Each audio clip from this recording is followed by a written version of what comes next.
Good afternoon. I'm Wendy Edwards. I'm Chair of Visual Art, and thank you for coming this afternoon. I'd like to thank the Brown Arts Initiative supporting our lecture today.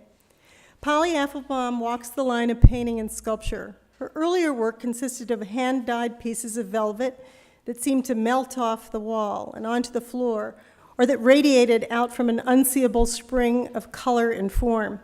She responds to the architecture of the space she is in, and each work is site-specific. Form and color have continued to embolden her work, and more recently, her installations have obtained the hand-dyed process, but now fabric or wool is woven and hung from a wall, or used as a walkway. Beads are strung up, ceramic vessels are set out and possibly covered in piles of glitter, all referencing and subverting domesticity, craft, feminism, and the process of making. Her work makes your eye travel from point A to point B, and color always is at the forefront. Polly Apfelbaum received her BFA from Tyler School of Art and has been showing consistently since the mid-'80s. Her work is in the collections of a multitude of museums, including the Museum of Modern Art, the Whitney, the Los Angeles County Museum of Art. She's also been the recipient of countless awards, which include the Distinguished Alumna Award from Temple University, the Rome Prize from the American Academy in Rome, a Peter S. Reed Artist Grant, a Joan Mitchell Grant, and many others. Polly continues to show regularly and is currently showing at the Otis College of Art and Design, MoCA, Cleveland, at the Art Institute of Chicago, as well as right here in Providence. This Friday, September 30th, the composer Wang Lu, who's an assistant professor in the music department here, and Polly will exhibit a musical sculptural collaboration. The Sound of Ceramics, Polly has constructed a sculptural installation using simple ceramic geometric shapes and clay bead mallets, which Wang Lu and her students will use to compose and orchestrate 2 performances. Please join us at the Granoff Center's Cohen Gallery this Friday for the opening reception from 6 to 8, with the performance at 7.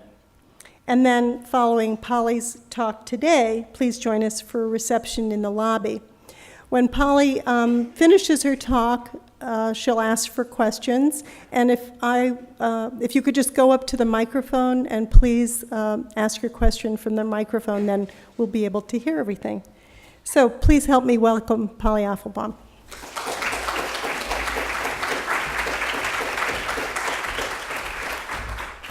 Now let's see. Oh, here's the clip. So it's really nice to be here. I'm sorry I'm in my install clothes. I'm still installing, which is really exciting.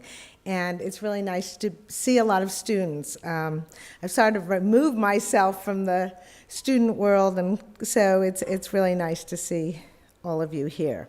So the thing, why I have the Roadrunner there is most of my work has been on this horizontal plane, and I really like his energy and the beep beep.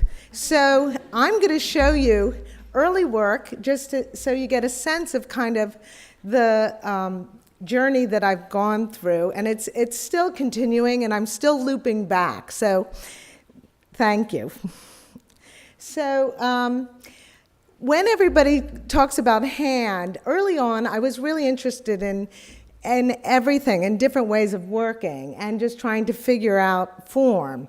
So I grew up in, I do say I grew up in New York because that's really was my grad school. And there was pop art, there was installation, a lot of different things. So it was kind of pulling from different references. This is a piece called the, you're gonna kill me because it's a flower piece, a cut wood piece that was taken from Andy Warhol's Dingbats. That's all you have to know. So, so this is a piece called A Pocketful of Posies. So at this point, these pieces were fabricated, industrial pattern maker. These pieces were cut, and they're Andy Warhol's Dingbats, his flowers. So I was working with fabricators, I was working with found objects. These are little flowers, 750 flowers pinned to the wall, called wallflowers. So this is the work that I feel like I was kind of, not sure. It's very work that was very, at a certain point, just trying everything. So that's why your students, I just sort of wanted to show you how I kind of got to where I was. So these pieces, it's called The Color of My Fate. And so I was really interested in color. You saw that I was working with form, working with dingbats, working with icons and pop cultural references. But the wallflower, the flowers, even just icons, and really at this point in my early life, looking and searching.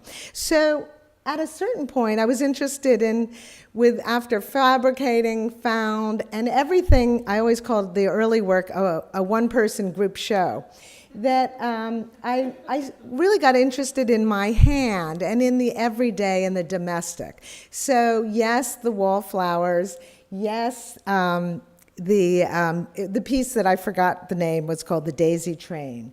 So this piece was a really important kind of transitional piece. So I would go to Woolworths, that doesn't exist, and how do you make things fast? How do you make things that relatable? And how do you work with form that wasn't on a pedestal? I really wanted this idea of relaxed form. I also wanted to make things, but I wanted to make things fast. And so I just got safety pins, and I love the idea of just safety pinning a sculpture together. And I taught myself how to make pom-poms. So at a certain point, I was working with wood, I was working with metal, I was working so many different ways that I decided I wanted to, how do you kind of bring everything together? And what was I really thinking about? Yes, I was thinking about a fluid kind of form. I was thinking about the everyday, art and life. How do I really make things that really mean something to me and to my life? So in New York City, there are the fabric stores. And also, I was really interested in painting. And at the time I came to New York, installation was great. I think sculpture was still not the world of the feminine and artists, women artists. And there was slightly, I was looking at Tuttle, Richard Long, Linda Benglis. There were really interesting artists sort of coming to the forefront. And so I was interested in how do I make my work more fluid, the kind of form that I could carry it with me. It's light, but it's also very beautiful. And beauty was something, a real kind of interesting issue for me, but I also had this kind of contrary nature.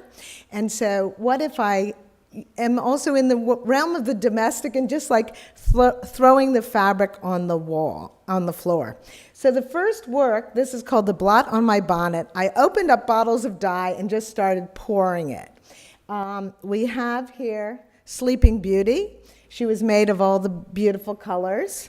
This is the dwarves without Snow White. So I liked that also I was before much more linear in my thinking, I thought, and I thought I wanted to go into the realm of abstraction. So on one hand, for me, this work is abstract, but it still has a reference to painting and sculpture and the whole idea of the hybrid. I wanted, what happens if you take work, you make it in the studio, you take it out to the site, and you install it there? What kind of concepts and what kind of nature it can accrue to the work? So the first kind of installation, and this was at Columbia University, was I was asked to do an installation in the International House, and they had these beautiful flags. So I decided I was going to make my own set of flags. So I had also, at this point, how do you organize that? And also, I also kind of minimalized and kind of reduced my material.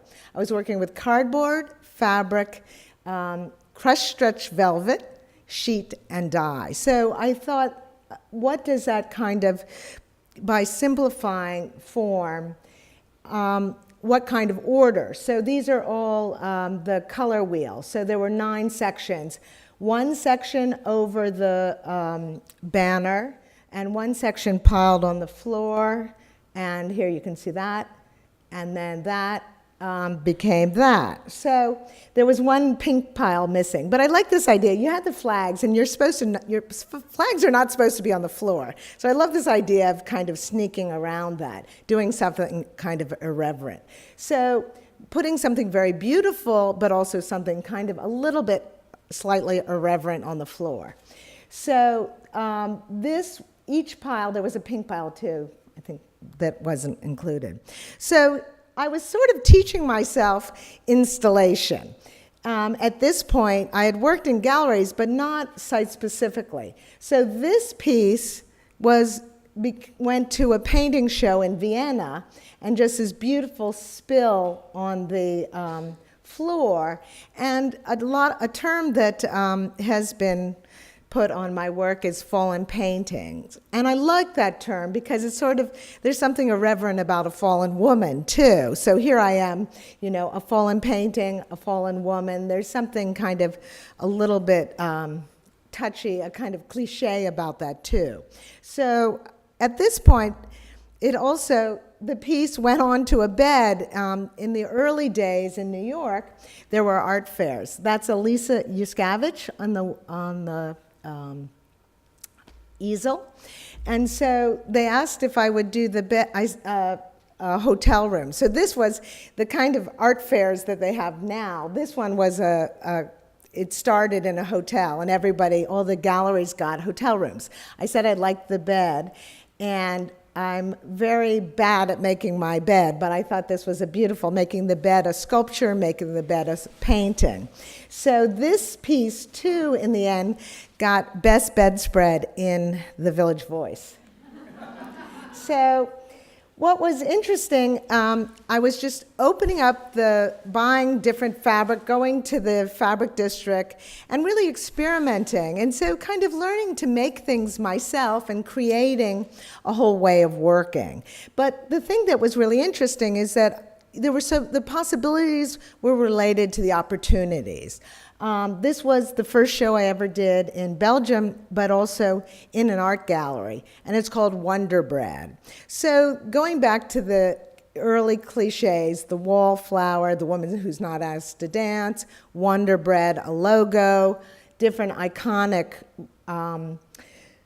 ways of working with this one, Wonder Bread, helps build bodies in 10 strong ways or something like that. So what I liked is to control the stain. I knew that I got beautiful mark making, and I was really interested in the process of working, but then I wanted to control the mark, and so I started printing.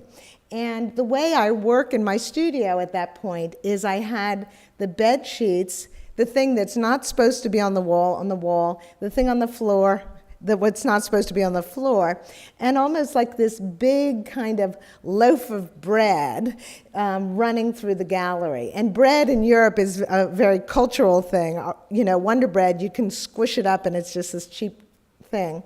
And so I did put the sheets. This is one of the early shows where I put the sheets on the wall. So you see my process. I didn't realize I had 10 horizontals, 10 vertical.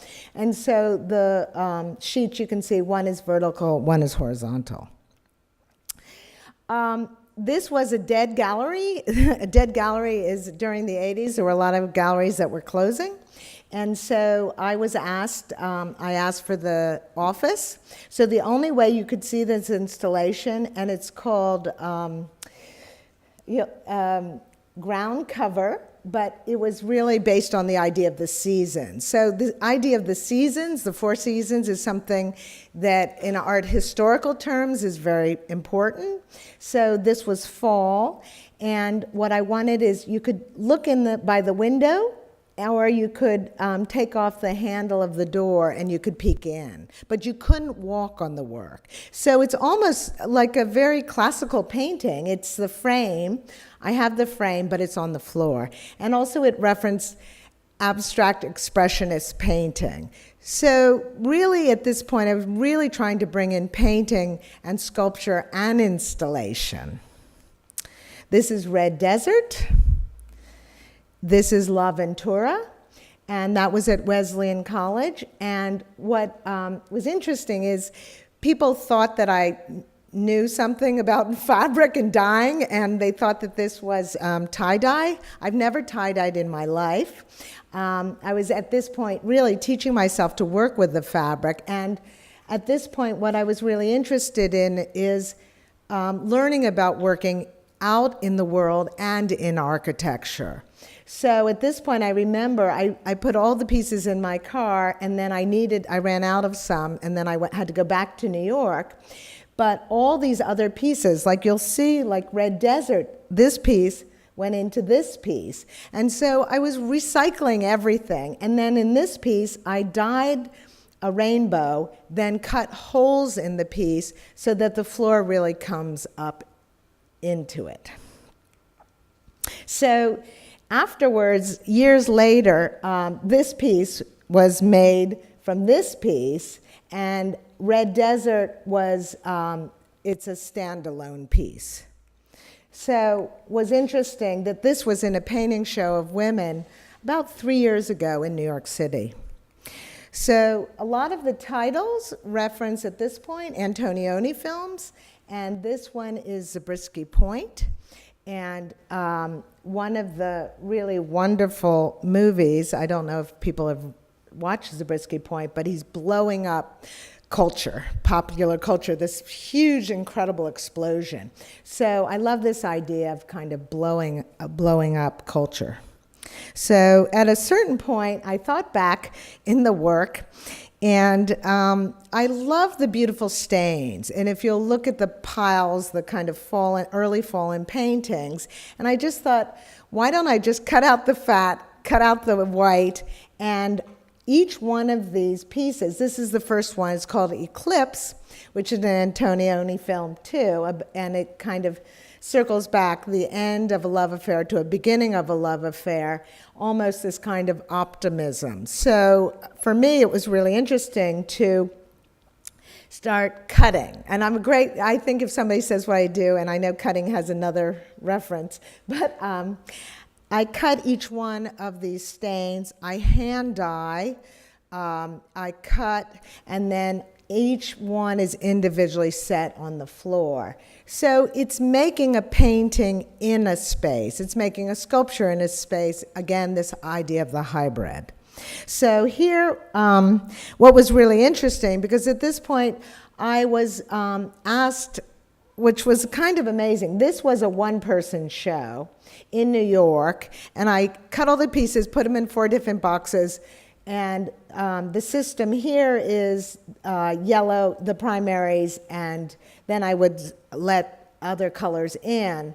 But then what happened, I was asked to be in a group show in Sweden, and it was a painting show, and they said, you can have this space. And so for me, beginning to set the rules and the essence of this work. So the essence of it was there were these separate color units, but was interesting, the ground kept changing. And I think there's a really different, the scale changed, the ground, it's the same piece though. This was a piece in what I think was my life in New York and what the experiences that I've had that have been so interesting. A lot of artists have set up spaces. This was an artist-run space, and a friend of mine lived in this space. It was on St. Mark's Place, and so I made her a set of tablecloths. So curious that these stains had become my vocabulary, and so, but nobody sees the stains individually, and I thought they were so beautiful. So I Xeroxed the stains, and I made almost a kind of chart of my stains. So you know these are the stains, and there was one for every day of the week. So this is a piece that was recently in London in a show, and it's called Compulsory Figures. And Compulsory Figures, any ice skaters here, is, so you can see I go kind of chaotic or control, and there's certain interest in a kind of geometric form of painting and sculpture, or this kind of out of control. And these are my control. I think they almost look like a little sweater sets. This is different fabric. So it's not dyed, it's fabric that I just got certain colors, but it really, what I was interested is bringing the viewer into the space, and the color moves as the nap of the fabric into, so you can see a yellow, and then you turn the fabric another way, and it's almost like this mood ring. So I was really interested, but thinking about a painter like Ellsworth Kelly, who I love, or thinking about the minimalists. That's an Amy Knoebel, and they're called Grace Kelly, and I love that kind of relationship. But I was thinking about somebody like, a movie star, and how abstraction works. This is Blow Up, so at this point, before I was kind of separating the colors out, this is an individual piece, and it's just, really at this point in my life, I was really experimenting with color and dye, and then making shape and form. So this was at the San Francisco Art Institute. So what was interesting, I'm working so fast and trying to figure out what's going on, seat of my pants, is that the scale is happening, and also a different kind of meaning is happening. This is, it was at the San Francisco Art Institute, if anybody ever goes. It's one of the most beautiful campuses, and it's this beautiful brutalist architecture, and right outside is the bay. So now the kind of meaning, this was becoming landscape, and I was working in a whole different kind of genre, and so this is called The Night. Upstairs I had these kind of little pieces that are called the space between two chairs, which a friend said I was the space between two chairs, and it's also that in-between space. So here I had black in the night, but upstairs I had sort of Hello Kitty, or just the colors that I could get that year. So I'm very interested in fashion too, and design. These are kind of my fashion colors. So at a certain point, this is at the old, the Met Breuer now. I wanted to, how do you get kind of chaos and order together, and what does it mean? So this piece is called Ice, and I found this crazy fabric that I dyed, and every time it almost looked like an Arctic landscape, because it was very white, and so the more I dyed, it kind of dispersed into white.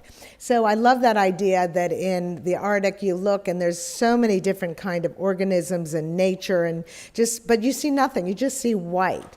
But so this piece has a structure of 103 colors, which at that point I could get. I'm using French dyes, and I dyed each color to, each color has 4 sections based on the primary. So everybody looks at me like I'm crazy, but, well, doing this piece was a little bit mad, but you can see that's a section there. So I wasn't controlling the size of each of the dyeing, but I was controlling the nature of the color and the system of color. But I was buying, like, here you can see orange fabric.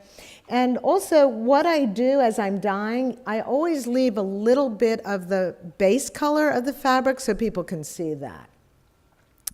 At the same time I did Ice, I did Reckless, and this piece I just installed. It's owned by the Albert Knox, so if anybody goes, which is one of my favorite museums in the world, and they own this piece, which is kind of amazing that anybody would own a piece like that.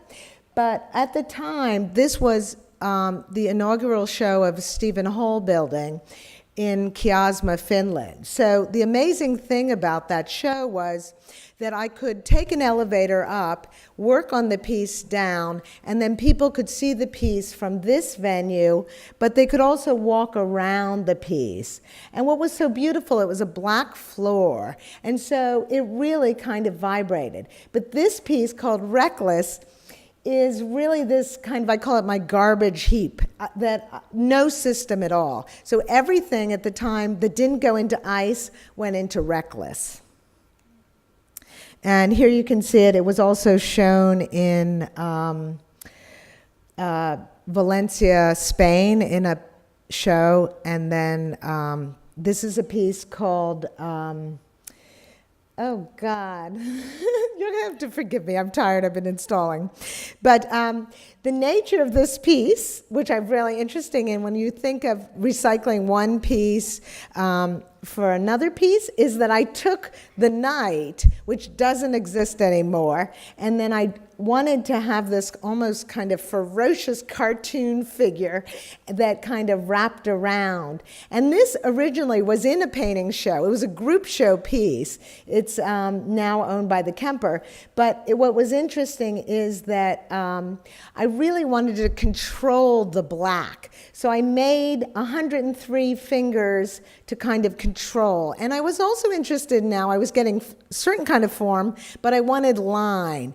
And I was in a show about drawing. And I thought that's really interesting. I thought about painting, I thought about sculpture, I thought about installation, but really didn't even think about drawing. So it was, this piece really brought me back into the drawing realm. Here you can see.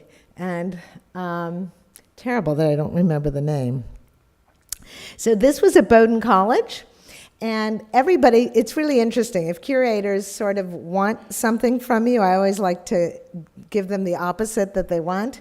And I always say that I'm sort of contrary. So here I had all these beautiful rolls of fabric in my studio. So I thought what I wanted to do is, I thought, I think I'm a very generous visual person. So, and I'm very interested in a kind of visual beauty and also a kind of visual intensity. But I love this idea of keeping something private and also the viewer's imagination. So I unrolled these, and you could only behind the corner see this piece. And what I like is this is the fabric that's really shifts color. So you start dark, and then you go look at it, looks light, and then it plays this kind of with light, which was so interesting for me, because you think of color, you have to think of light, and that's always something that I'm really interested in, but nobody really, I think people think color first, never light. So one side you had the bolts, and I called them bones. The other side, you had one unrolled. So at a certain point, thinking about going back in time, the wallflowers, I was listening to the radio, and the Powerpuff Girls came on, and I just thought, oh my God, they're amazing. And there was, what was interesting is little girls never had a superhero. They were created by a very art suave kid who went to Cal Arts, but I just thought, and he couldn't get them on television for a while, and he was saying, this interview that I heard with him, is that 50% of the population, it's really funny, little girls didn't have their own superheroes, so they were really important. So I decided to do a show based on the cliche of yellow, red and black, or whatever, the blossom, buttercup, and somebody will have to remind me. So that's buttercup, blossom, and bubbles. Thank you.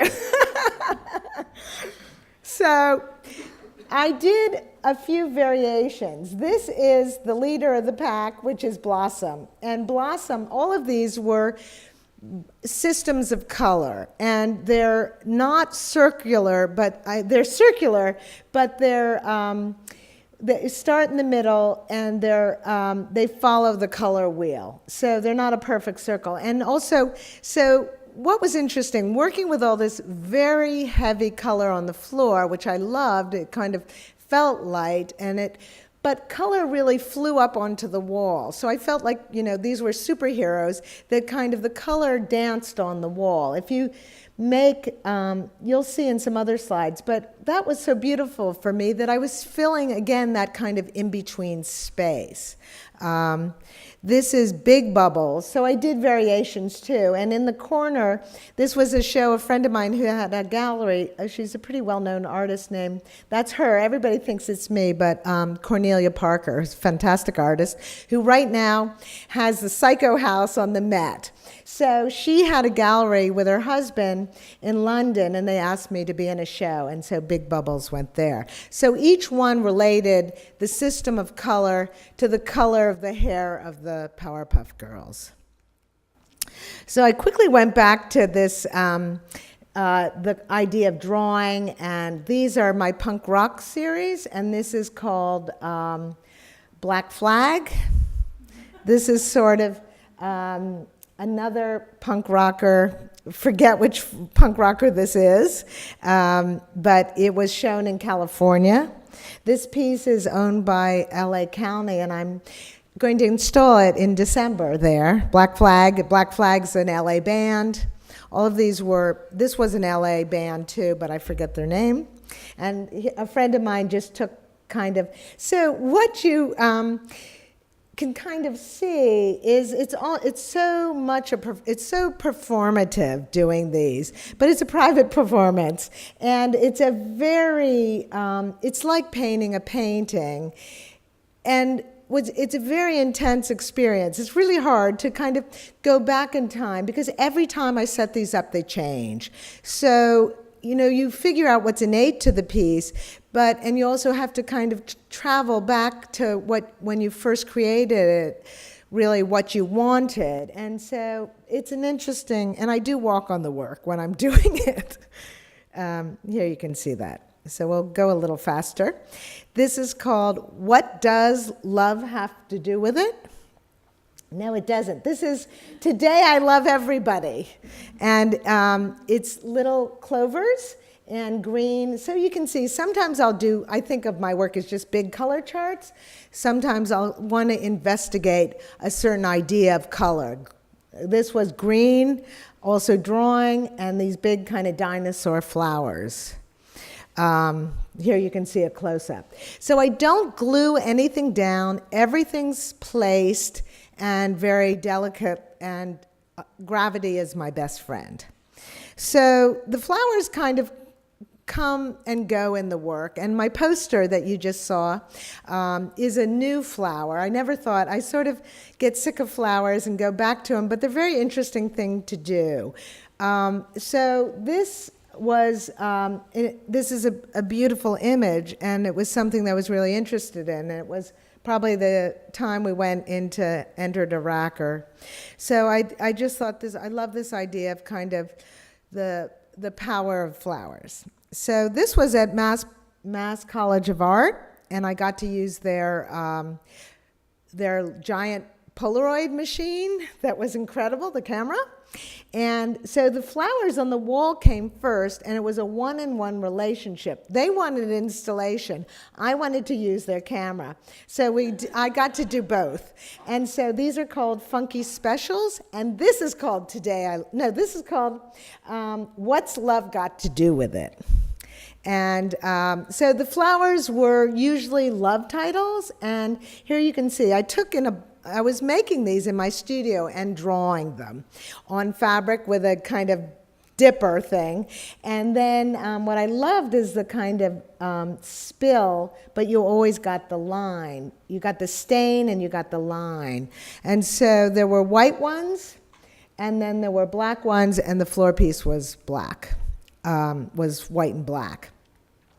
This was an outdoor installation in Valencia. And you can see what I love about it is my graffiti got graffitied, and it was in the Valencia Biennale and I love the graffiti, and so I chose this wall.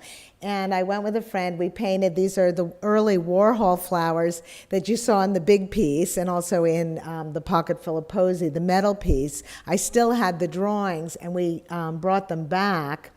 And then just love this idea of, I really wanted to do glow-in-the-dark flowers, but it wouldn't work. Light pollution. This is called Good and Plenty.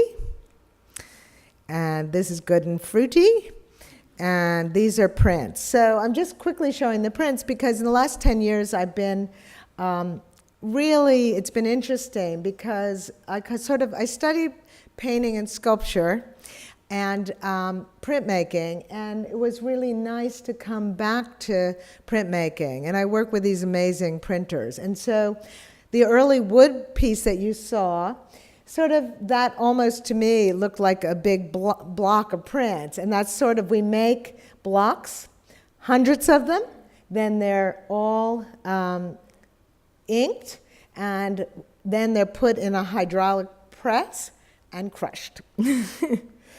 This was another flower piece. It was in Poland, and it was Flowers of Revolt and Defiance, and a Polish biennial. And then this was a piece, one of the last of the flower pieces, and it was at VCU. And here you can kind of see, people said to me, do you paint the walls? And what I love is that the color just flies. And it was also, this piece was in a show at the Met on Andy Warhol. So at a certain point, when the going gets tough and I get in a, I love to just, I think cutting this fabric.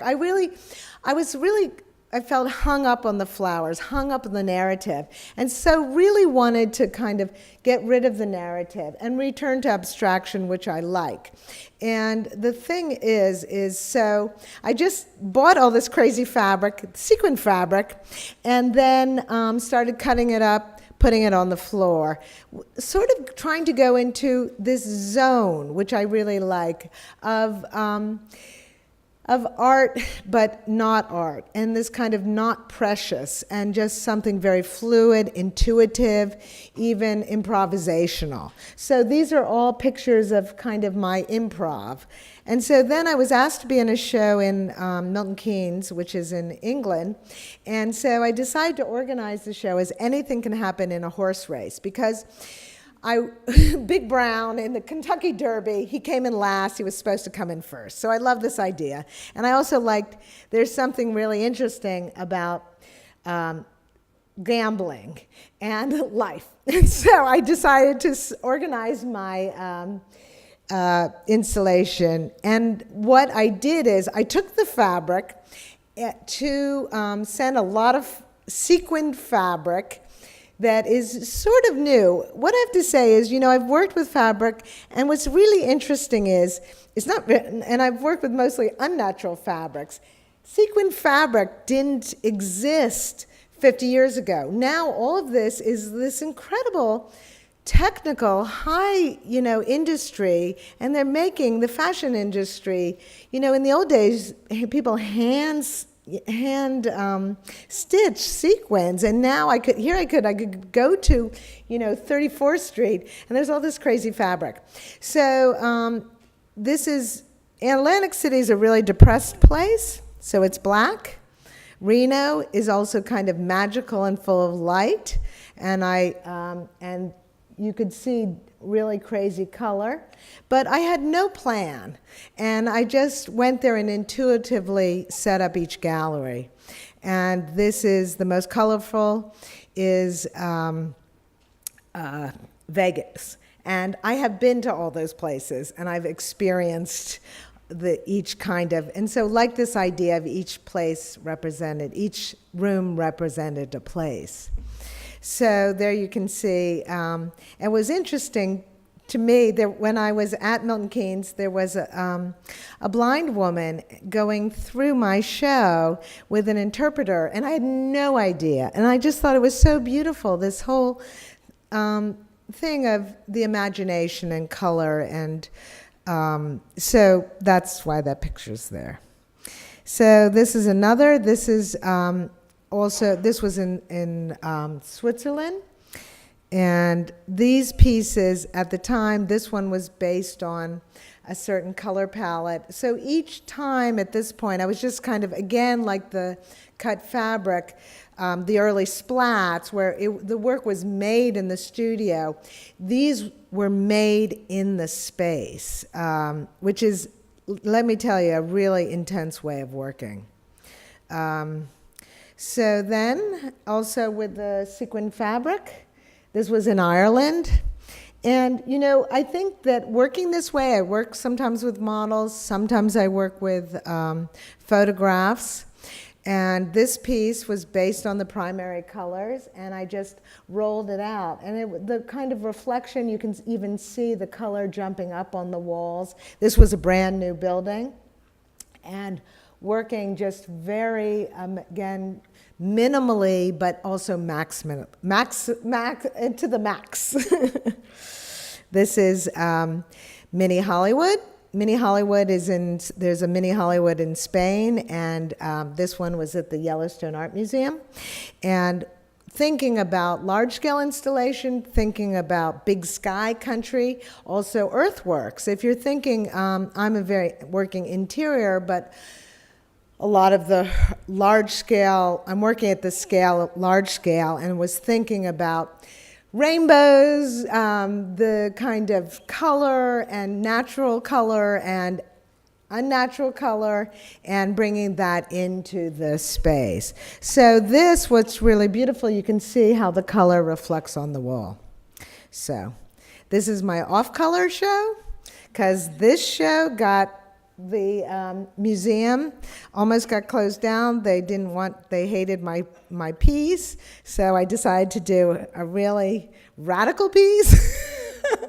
And I thought, what's wrong with this? So I did off color.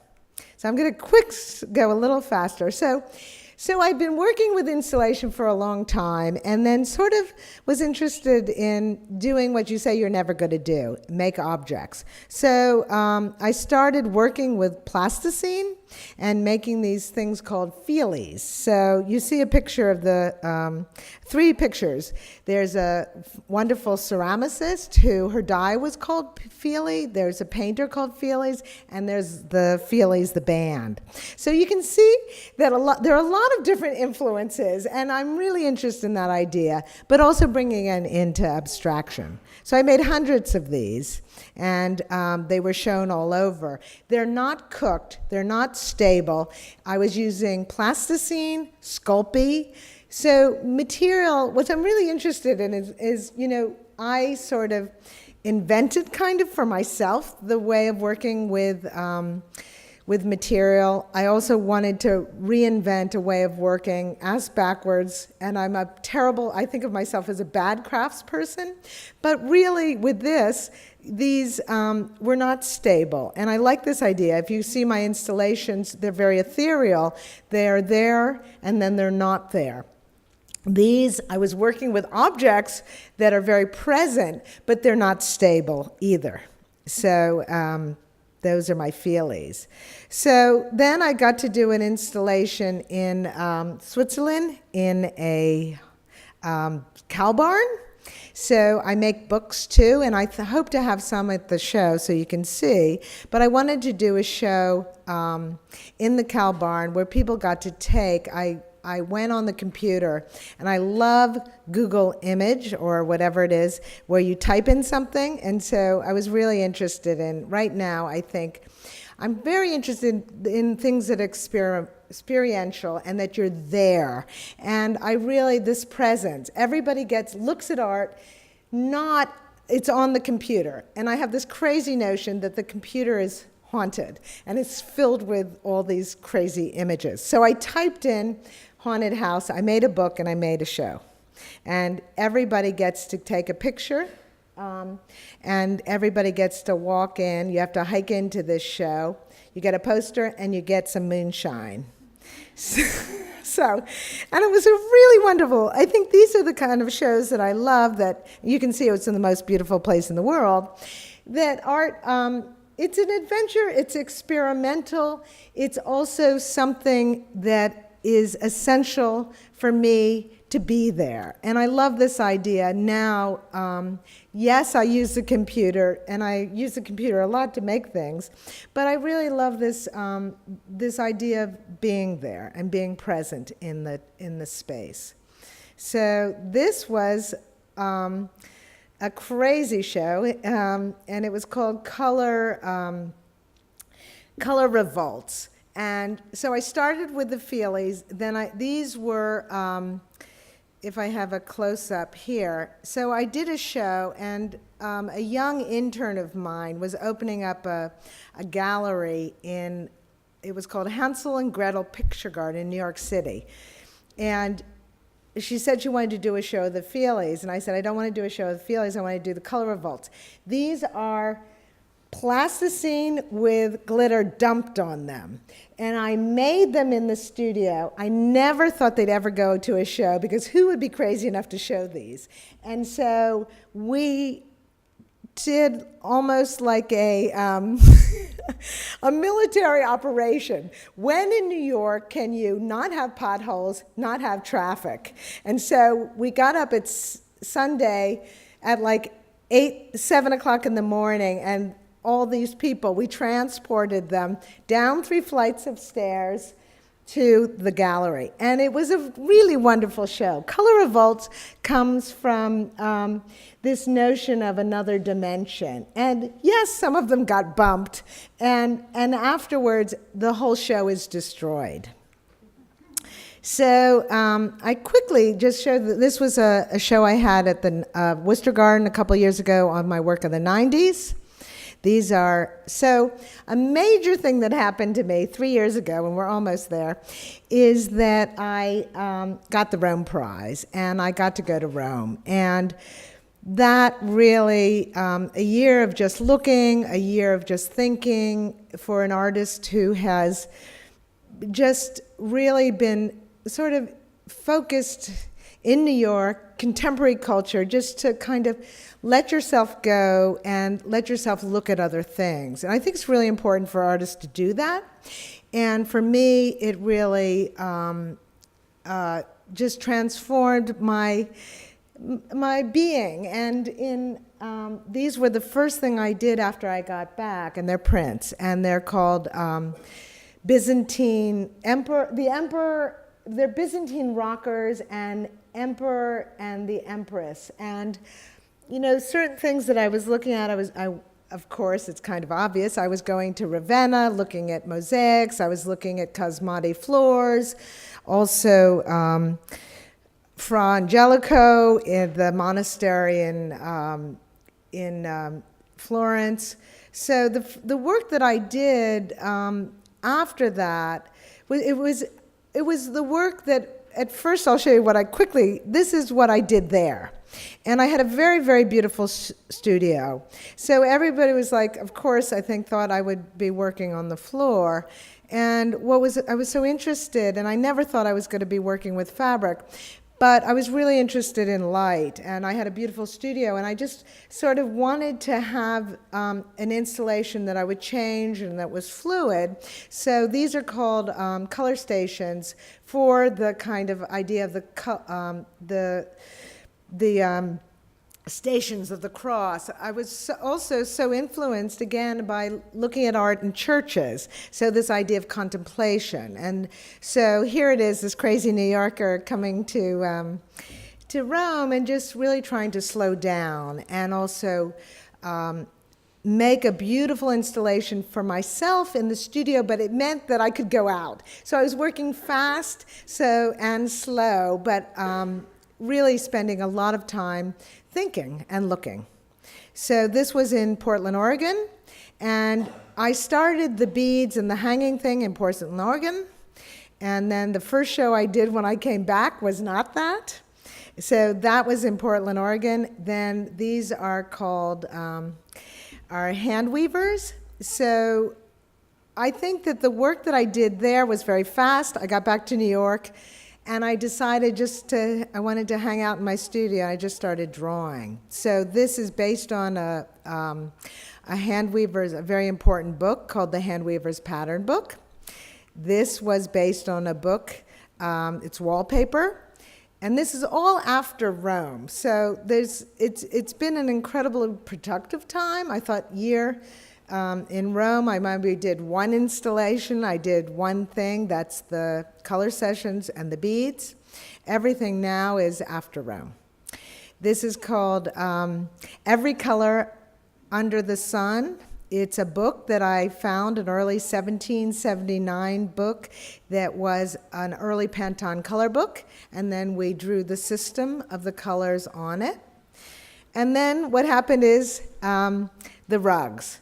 So these are all woven in Oaxaca, and I was asked to be in a show. Dior wanted 17 women to commemorate Mr. Dior. So this was taking a print, oh,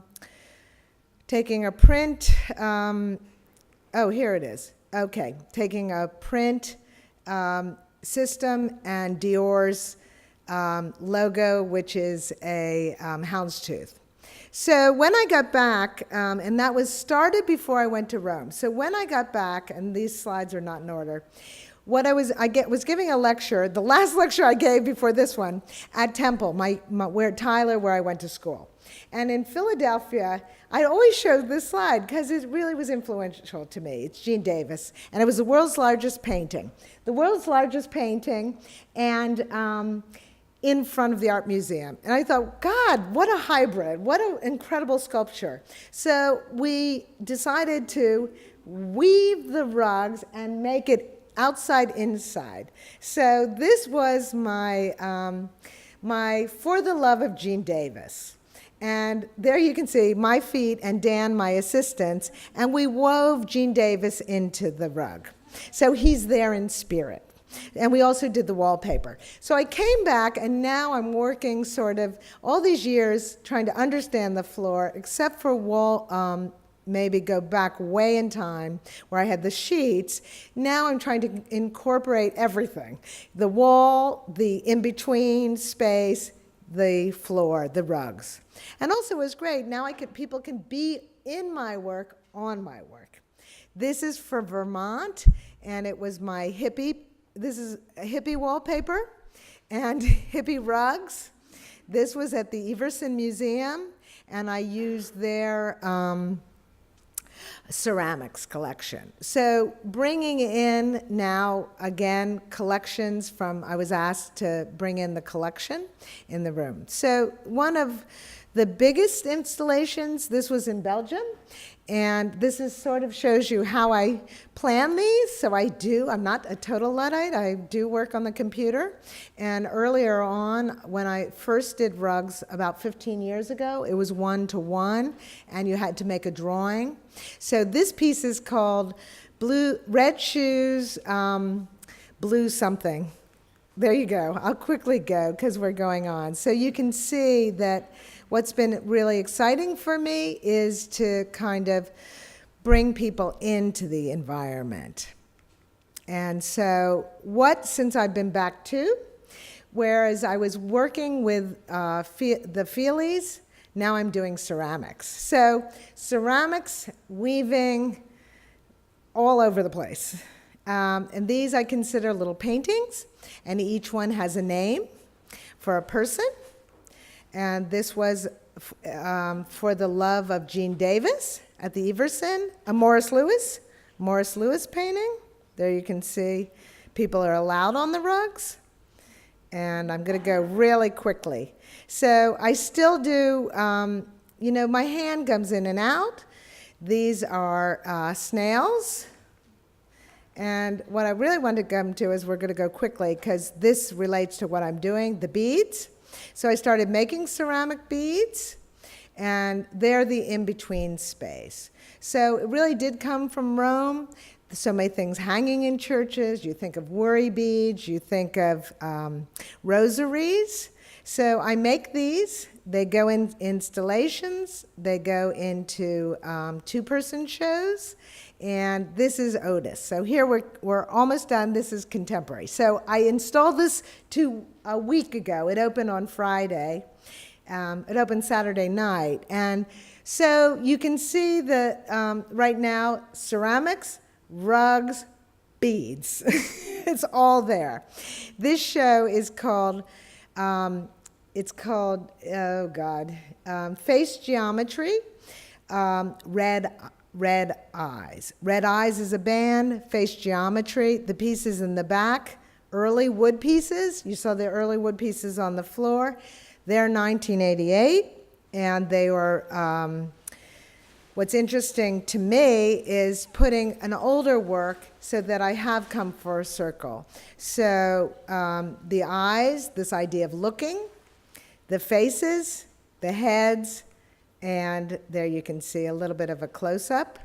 And so quickly, this is what's going on in with Lou. So I know I've gone on a long time, but thank you very much.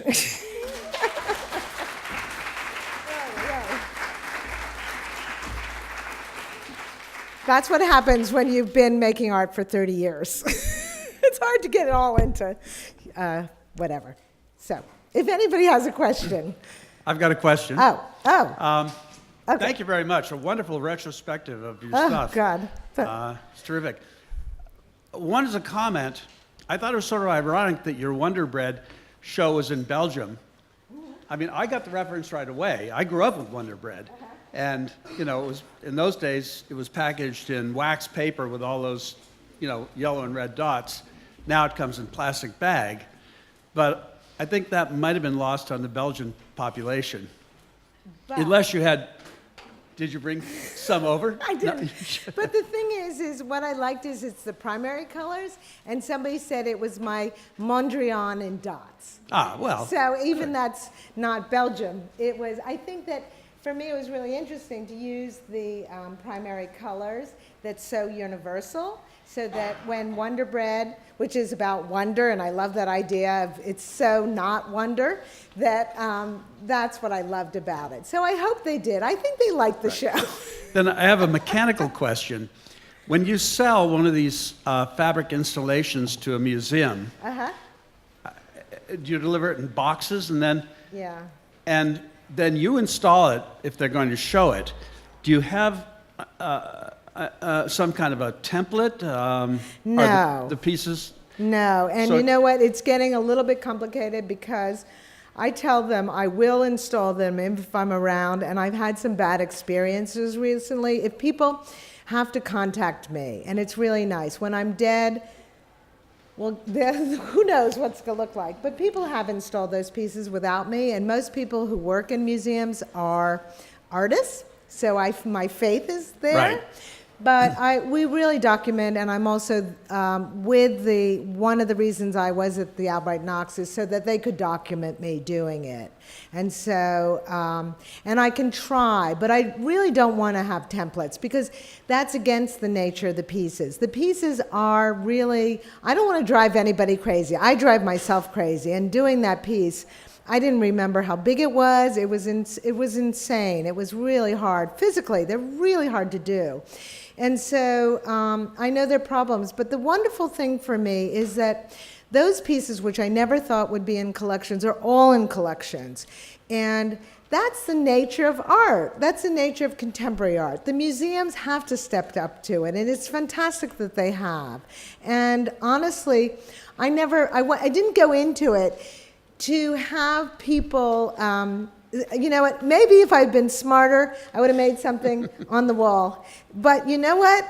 It means that I've gotten to travel all over the world, create this work, and so it's more important to me. And if it never went into collections, I would have been fine.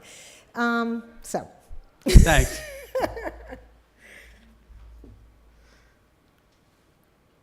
I'm off the hook. Thank you.